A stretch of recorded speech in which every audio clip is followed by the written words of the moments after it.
So, the fifth one, it came out finally. It was promised for like 2 years ago, and in the meanwhile they even changed the title from God's Not Dead 5 Rise Up to God's Not Dead In God We Trust. This obviously has nothing to do with October 6 riots and arrests related to that and all that consequences. Oh no, of course not. Christians are all peaceful people, absolutely. You can see it in October 6 videos. Every person at the Capitol, they were all peaceful Christian protesters, obviously.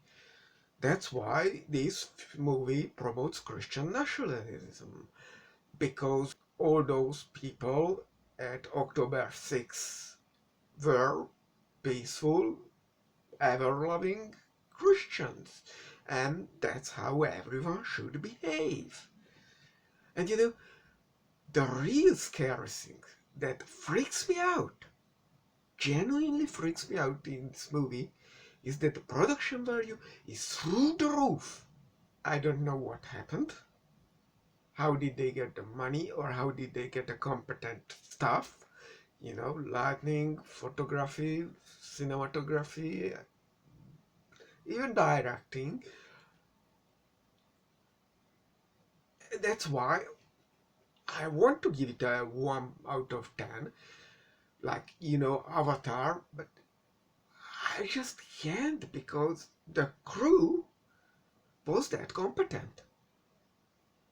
And that freaks me out, because otherwise this movie, either the messages or the talking points or the whole script, the dialogue is simply nonsense. You get your usual strawmans and accusing the other party with what you are doing, typical right-wing fascist stuff. The story in summary is that from one of the previous movies in the courtroom drama where Sabrina, the teenage witch from the 90s, got sued.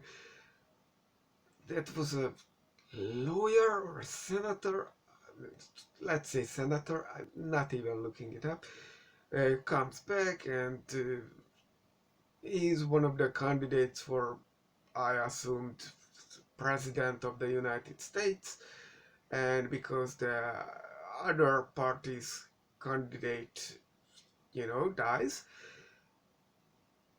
boom, Mr. White will be elected to the head of the USA. Mr. White.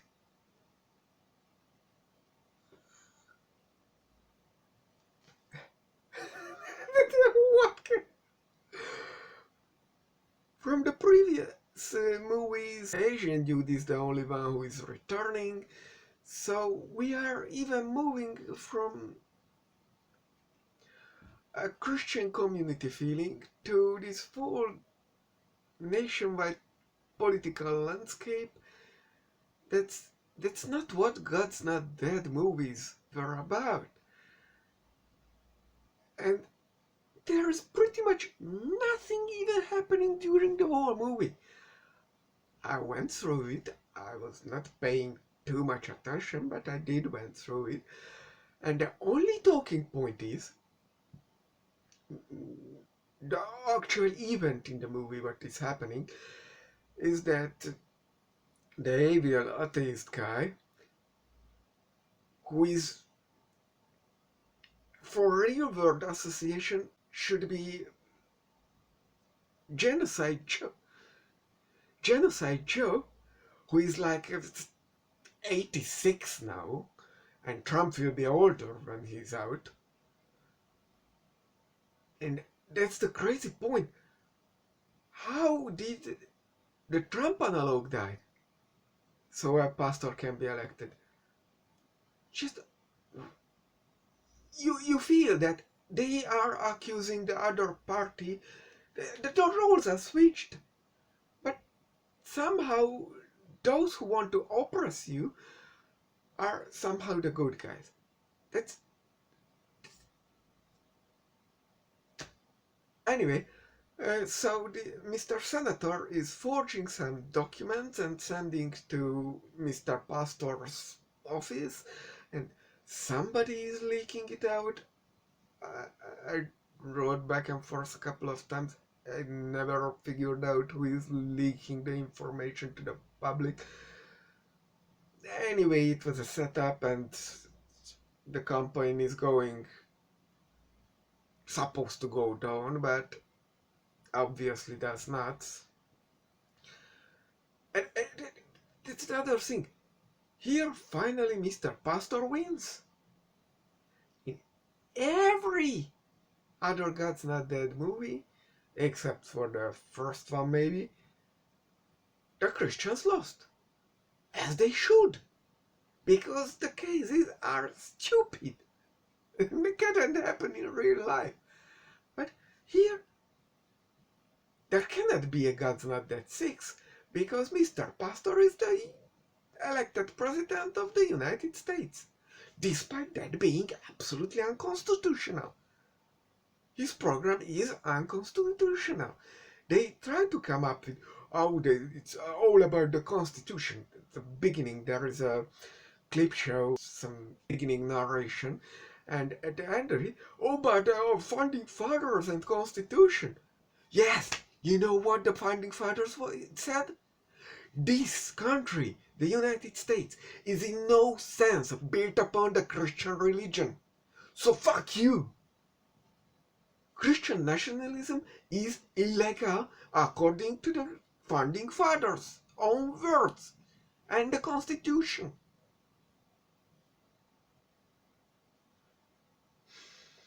And Mr. Pastor's whole, policy is that he is going against, supposedly, that the other party, let's say Democrats, I don't care, they don't name the parties, they want to get Christianity, specifically Christianity, out of the government, as it should be, because the Constitution says it should be out. Separation of churches and the state. And that somehow leads to bigger government, meaning government micromanaging the people's, the citizens' personal lives and all that. You know what the Christians want and do? Like taking away your right to abortion, even if your own father raped you.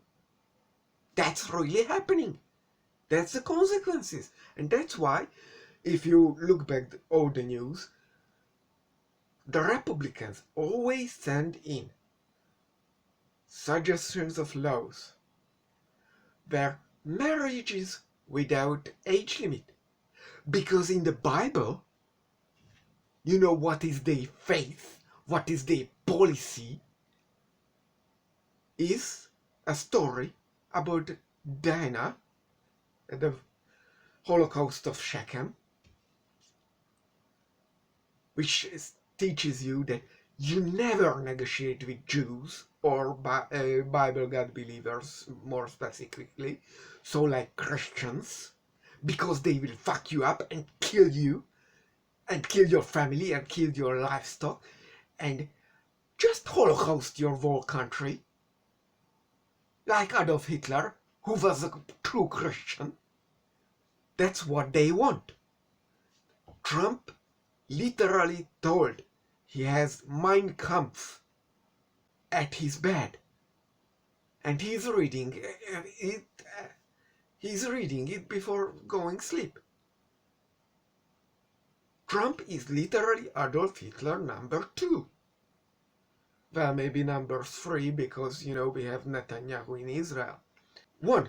What is the connection between getting specifically Christianity, because the others don't even participate, not atheists, not Hindus, not Muslims, not anybody else, but the one single remaining factor, religious factor, Christianity, moved away from the government, how that would lead to a bigger government? It wouldn't. There is no logical connection between the two. Now on the other side, if you get involved, Christianity, let's say it, Christianity, in the policy making, that would absolutely make a bigger government interference. Absolutely. That's why Roe v. Wade is abolished. That's why LGBT plus books are removed from the library. Actually, not even just those. Every single book can be removed from any public library just because you say so. And only can be put back when the jury says they can be put back. So if I want to eliminate any science book or the English dictionary, Oxford Dictionary or whatever, I can. And it cannot be brought back until a jury says so. So you can make a petition that every book in the library should be gone, and they will be gone the next day, or whatever the day limit is. And they won't be back until the jury says so. This is so huge government interference. This is literally banning every book. And that's the law of the USA currently, because of Christian interference. And when you say, oh, can there be a book there which propagates incest, slavery, rape, literal genocide, racism, bigotry,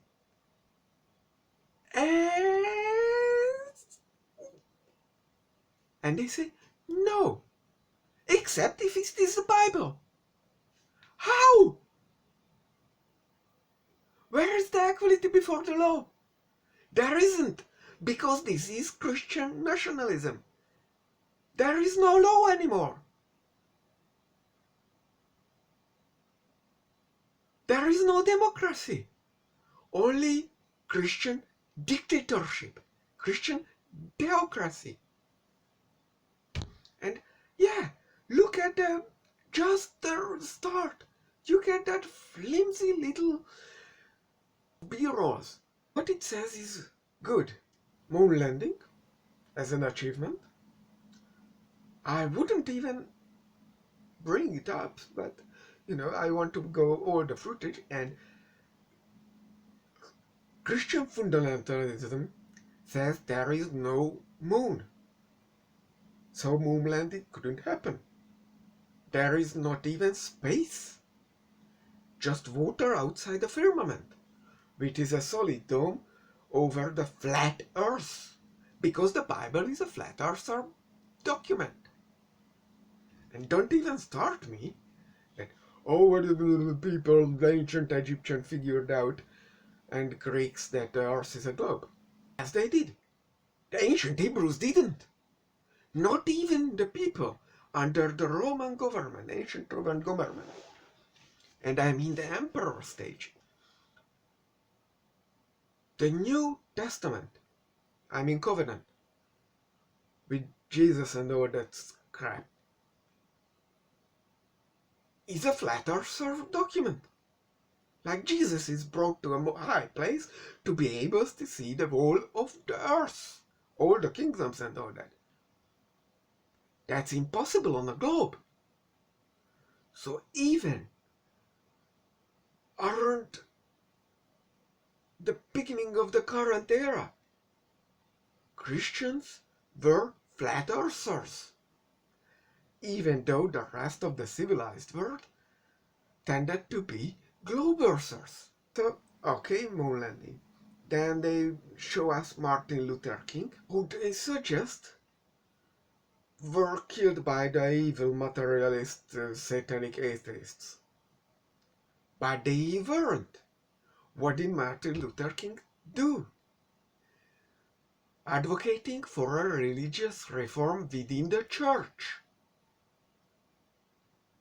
Yeah, conservative Christians killed Martin Luther King. So this starts the historical revisionism. But okay, that was the good stuff. What is the bad stuff according to this movie? They are anti-mask, anti-vaccine, because they show the footage while the narration is running and now talking about the bad stuff, what we should be opposed against. And for the last part, evolution. So they are anti-science.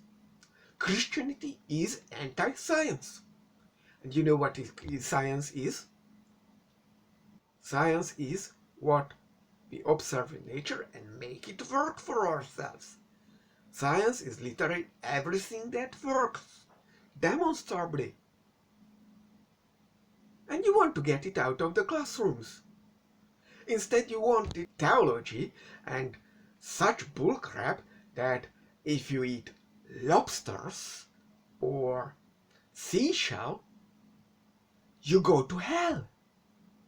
But on the other hand, if you drink a poison, like Jesus fucking said, that's okay. No harm will happen. That's in your fucking Bible. In your Bible that we don't need medical doctors. They only just cause harm and take away your money. Take away your hard-earned money. You just have to go to the priest and, without even him knowing, touch their robe and you will be healed. We don't need excavators, don't need engineering. You just have to will it into existence, your house. Because if you have a faith, even the smallest amount of faith in the metaphorical sense, things will just happen miraculously. Miracles everywhere. You know, which never happened in real life.